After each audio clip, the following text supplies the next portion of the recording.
ನಿದ್ದೆ ಮಾಡ್ತಾ ಇದೆ. ಸಿದ್ದರಾಮಯ್ಯನವರು ನಿದ್ದೆರಾಮಯ್ಯ ಆಗೋಟವ್ರೆ. ಅವ್ರಿಗೆ ಇಲಾಖೆಗಳ ಮೇಲೆ ಇಡ್ತಾ ಇಲ್ಲ. ಆರೋಗ್ಯ ಇಲಾಖೆಯಲ್ಲಿ ಇಷ್ಟು 5-6 ಜನ ಸತ್ತರೂ ಕೂಡ ಬಾಣಂತಿಯರು, ನೂರಾರು ಜನ ನವಜಾತ ಶಿಶುಗಳು ಮರಣ ಹೊಂದಿದ್ದಾರೆ. ಬೆಳಗಾವಿ ಒಂದರಲ್ಲೇ 325 ಶಿಶುಗಳ ಮರಣ ಆಗಿದೆ. ತಾಯಂದಿರು ಸಾಯ್ತಾ ಇದ್ದಾರೆ. ಅಂದರೆ ಮುಖ್ಯಮಂತ್ರಿಗೆ ಎಲ್ಲೋ ಒಂದು ಕಡೆ ಹಿಡಿತ ತಪ್ಪಿದೆ ಅಂತ ಅನ್ಸುತ್ತೆ. ಬರ್ರಿ,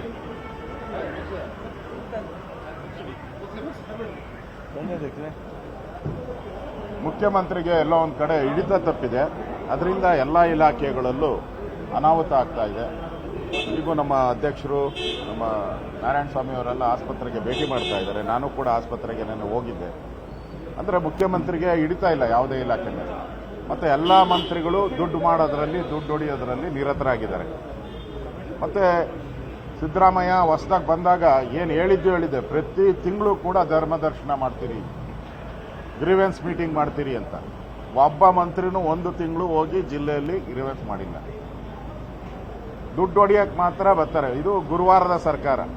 ಗುರುವಾರ ಮಾತ್ರ ವಿಧಾನಸೌಧಕ್ಕೆ ಬರ್ತಾರೆ, ಆಮೇಲೆ ಒಬ್ಬ ಮಂತ್ರಿನೂ ವಿಧಾನಸೌಧಕ್ಕೆ ಹೆಜ್ಜೆ ಇಡಲ್ಲ. ಅಭಿವೃದ್ಧಿ ಕಾರ್ಯ ಏನೂ ಆಗ್ತಾ ಇಲ್ಲ. ಆ ದೃಷ್ಟಿಯಿಂದ ಈ ಅಧಿವೇಶನದಲ್ಲಿ ನಾವು ಈ ವಕ್ಫ್ ಬೋರ್ಡಿನ ವಿಚಾರ ತಗೊಳ್ತಾ ಇದ್ದೀರಿ. ಅದೇ ರೀತಿ ಈ ಮೆಡಿಕಲ್ ಮಾಫಿಯಾ ಸಾವುಗಳಾಗ್ತಾ ಇದೆ, ಬಾಣಂತಿಯದು, ಇದು ವಿಚಾರನ ತಗೊಳ್ತಾ ಇದ್ದೀರಿ ನಾವು. ಅದರ ಜೊತೆಗೆ ರೇಷನ್ ಕಾರ್ಡ್ ಇರ್ಬೋದು, 700 ಕೋಟಿ ಲಿಕ್ಕರ್ ಹಗರಣ ಇರ್ಬೋದು. ವಿಶೇಷವಾಗಿ ಉತ್ತರ ಕರ್ನಾಟಕದ ಅಭಿವೃದ್ಧಿಗೆ ಸರ್ಕಾರ ಹೇಳಿದ್ದೇನು ಮಾಡಿದ್ದೇನು. ಕಳೆದ ಬಾರಿ ಉತ್ತರ ಕೊಟ್ಟಾಗ ನಾವು ಉತ್ತರ ಕರ್ನಾಟಕವನ್ನು ಒಂದು ಚಿನ್ನದ ನಾಡಾಗಿ ಮಾಡ್ತೀನಿ ಅಂದರು. ಚಿನ್ನ ಬೇಡ, ಕಬ್ಬಿಣದ ನಾಡನ್ನು ಕೂಡ ಮಾಡೋಕ್ಕಾಗಲಿಲ್ಲ. ಇವತ್ತು ಹಣನೇ ಬಿಡುಗಡೆ ಮಾಡಿಲ್ಲ. ಯಾವುದೇ ನೀರಾವರಿ ಯೋಜನೆಗೆ ಹಣ ಇಲ್ಲ. ಈ ರೀತಿ ಒಂದು ಕಳಪೆ ಸರ್ಕಾರ, ಕರ್ನಾಟಕದ ಇತಿಹಾಸದಲ್ಲಿ ಅತ್ಯಂತ ಕಳಪೆ ಸರ್ಕಾರ ಅಂದರೆ ಈ ಸಿದ್ದರಾಮಯ್ಯನವರ ಸರ್ಕಾರ. ನಿದ್ದೆ ಮಾಡ್ತಾ ಇದೆ. ಸಿದ್ದರಾಮಯ್ಯನವರು ನಿದ್ದೆರಾಮಯ್ಯ ಆಗೋಟವ್ರೆ. ಅವ್ರಿಗೆ ಇಲಾಖೆಗಳ ಮೇಲೆ ಇಡ್ತಾ ಇಲ್ಲ. ಆರೋಗ್ಯ ಇಲಾಖೆಯಲ್ಲಿ ಇಷ್ಟು 5-6 ಜನ ಸತ್ತರೂ ಕೂಡ ಬಾಣಂತಿಯರು, ನೂರಾರು ಜನ ನವಜಾತ ಶಿಶುಗಳು ಮರಣ ಹೊಂದಿದ್ದಾರೆ. ಬೆಳಗಾವಿ ಒಂದರಲ್ಲೇ 325 ಶಿಶುಗಳ ಮರಣ ಆಗಿದೆ. ತಾಯಂದಿರು ಸಾಯ್ತಾ ಇದ್ದಾರೆ. ಅಂದರೆ ಮುಖ್ಯಮಂತ್ರಿಗೆ ಎಲ್ಲೋ ಒಂದು ಕಡೆ ಹಿಡಿತ ತಪ್ಪಿದೆ ಅಂತ ಅನ್ಸುತ್ತೆ. ಬರ್ರಿ,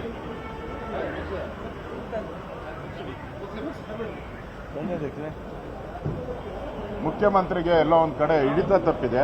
ಅದರಿಂದ ಎಲ್ಲ ಇಲಾಖೆಗಳಲ್ಲೂ ಅನಾಹುತ ಆಗ್ತಾ ಇದೆ. ಈಗೂ ನಮ್ಮ ಅಧ್ಯಕ್ಷರು, ನಮ್ಮ ನಾರಾಯಣ ಸ್ವಾಮಿ ಅವರೆಲ್ಲ ಆಸ್ಪತ್ರೆಗೆ ಭೇಟಿ ಮಾಡ್ತಾ ಇದ್ದಾರೆ. ನಾನು ಕೂಡ ಆಸ್ಪತ್ರೆಗೆ ನಾನು ಹೋಗಿದ್ದೆ. ಅಂದರೆ ಮುಖ್ಯಮಂತ್ರಿಗೆ ಹಿಡಿತಾ ಇಲ್ಲ ಯಾವುದೇ ಇಲಾಖೆ ಮೇಲೆ. ಮತ್ತು ಎಲ್ಲ ಮಂತ್ರಿಗಳು ದುಡ್ಡು ಮಾಡೋದ್ರಲ್ಲಿ, ದುಡ್ಡು ಹೊಡೆಯೋದ್ರಲ್ಲಿ ನಿರತರಾಗಿದ್ದಾರೆ. ಮತ್ತು ಸಿದ್ದರಾಮಯ್ಯ ಹೊಸದಾಗಿ ಬಂದಾಗ ಏನು ಹೇಳಿದ್ದೆ, ಪ್ರತಿ ತಿಂಗಳು ಕೂಡ ಧರ್ಮದರ್ಶನ ಮಾಡ್ತೀರಿ, ಗ್ರೀವೆನ್ಸ್ ಮೀಟಿಂಗ್ ಮಾಡ್ತೀರಿ ಅಂತ. ಒಬ್ಬ ಮಂತ್ರಿನೂ ಒಂದು ತಿಂಗಳು ಹೋಗಿ ಜಿಲ್ಲೆಯಲ್ಲಿ ಗ್ರೀವೆನ್ಸ್ ಮಾಡಿಲ್ಲ. ದುಡ್ಡು ಹೊಡಿಯಕ್ಕೆ ಮಾತ್ರ ಬರ್ತಾರೆ. ಇದು ಗುರುವಾರದ ಸರ್ಕಾರ. ಗುರುವಾರ ಮಾತ್ರ ವಿಧಾನಸೌಧಕ್ಕೆ ಬರ್ತಾರೆ, ಆಮೇಲೆ ಒಬ್ಬ ಮಂತ್ರಿನೂ ವಿಧಾನಸೌಧಕ್ಕೆ ಹೆಜ್ಜೆ ಇಡಲ್ಲ. ಅಭಿವೃದ್ಧಿ ಕಾರ್ಯ ಏನೂ ಆಗ್ತಾ ಇಲ್ಲ. ಆ ದೃಷ್ಟಿಯಿಂದ ಈ ಅಧಿವೇಶನದಲ್ಲಿ ನಾವು ಈ ವಕ್ಫ್ ಬೋರ್ಡಿನ ವಿಚಾರ ತಗೊಳ್ತಾ ಇದ್ದೀರಿ. ಅದೇ ರೀತಿ ಈ ಮೆಡಿಕಲ್ ಮಾಫಿಯಾ ಸಾವುಗಳಾಗ್ತಾ ಇದೆ, ಬಾಣಂತಿಯದು, ಇದು ವಿಚಾರನ ತಗೊಳ್ತಾ ಇದ್ದೀರಿ ನಾವು. ಅದರ ಜೊತೆಗೆ ರೇಷನ್ ಕಾರ್ಡ್ ಇರ್ಬೋದು, 700 ಕೋಟಿ ಲಿಕ್ಕರ್ ಹಗರಣ ಇರ್ಬೋದು.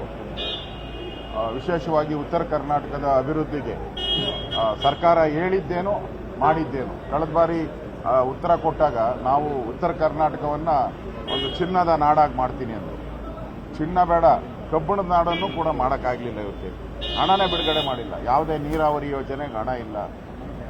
ಈ ರೀತಿ ಒಂದು ಕಳಪೆ ಸರ್ಕಾರ, ಕರ್ನಾಟಕದ ಇತಿಹಾಸದಲ್ಲಿ ಅತ್ಯಂತ ಕಳಪೆ ಸರ್ಕಾರ ಅಂದರೆ ಈ ಸಿದ್ದರಾಮಯ್ಯನವರ ಸರ್ಕಾರ. ಕನ್ನಡಿಗರ ಮೆಚ್ಚಿನ ನಿಮ್ಮ ನ್ಯೂಸ್ 18 ಕನ್ನಡ ಈಗ ವಾಟ್ಸ್ಆಪ್ನಲ್ಲಿಯೂ ಲಭ್ಯ. ಕರ್ನಾಟಕ ಮತ್ತು ದೇಶ ವಿದೇಶದ 360 ಡಿಗ್ರಿ ಸುದ್ದಿ ವಿವರವನ್ನ ನೀವು ನಿಮ್ಮ ಕೈ ಬೆರಳುಗಳಲ್ಲಿಯೇ ಪಡೆಯೋದಿಕ್ಕೆ ಈ QR ಕೋಡ್ ಅನ್ನು ಸ್ಕ್ಯಾನ್ ಮಾಡಿ. ನಮ್ಮ ಚಾನೆಲ್ ಅನ್ನು ಫಾಲೋ ಮಾಡಿ, ನೋಟಿಫಿಕೇಶನ್ ಆನ್ ಮಾಡಿ.